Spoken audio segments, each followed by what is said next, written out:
सरकारनं उज्ज्वला योजनेचा मोठा गाजावाजा करत घरोघरी गॅस सिलेंडर पुरवल्याचा दावा केला, पण तुमच्या घरी येणाऱ्या गॅसची चोरी होतीये।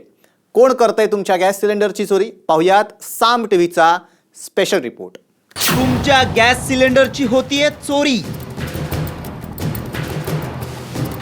राजरोसपणे सुरू आहे गॅसचा काळा बाजार। मोदी गॅस चोरीला।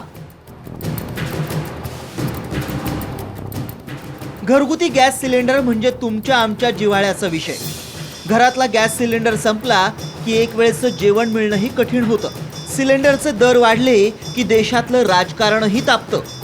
पण याच सिलेंडरचा राजरोसपणे काळा बाजार सुरू आहे। कल्याण क्राईम ब्रांचनं गॅस चोरी करणाऱ्या टोळीचा पर्दाफाश केलाय।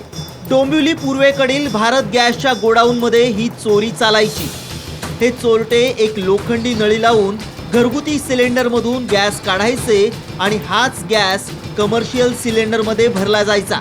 अवघ्या 10 सेकंदात 2 किलो गॅस चोरी केला जायचा आणि मग या कमर्शियल गॅस सिलेंडरची काळ्या बाजारात विक्री केली जायची।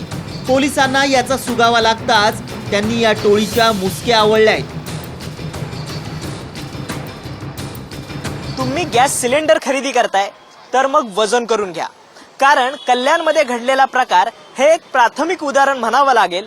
अशा अनेक टोळे आहेत ज्या तुमच्या सिलेंडर मधला गॅस चोरी करून तुमची फसवणूक करतायत। अशी केली जाते गॅसची चोरी।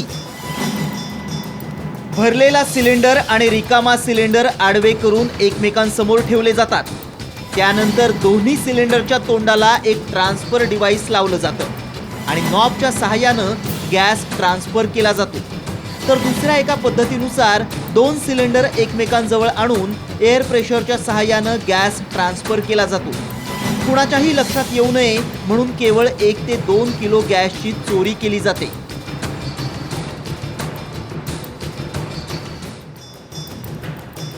खरं तर देशातल्या प्रत्येक कुटुंबाला गॅस सिलेंडर मिळावं असा सरकारचा प्रयत्न आहे।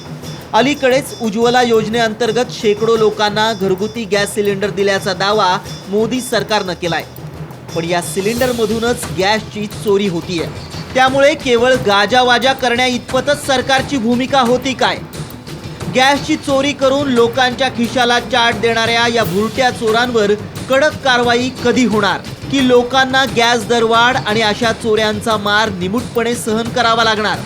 असे अनेक सवाल या निमित्तानं उपस्थित होत आहेत। कल्पेश गोरडे, साम टीव्ही, कल्याण।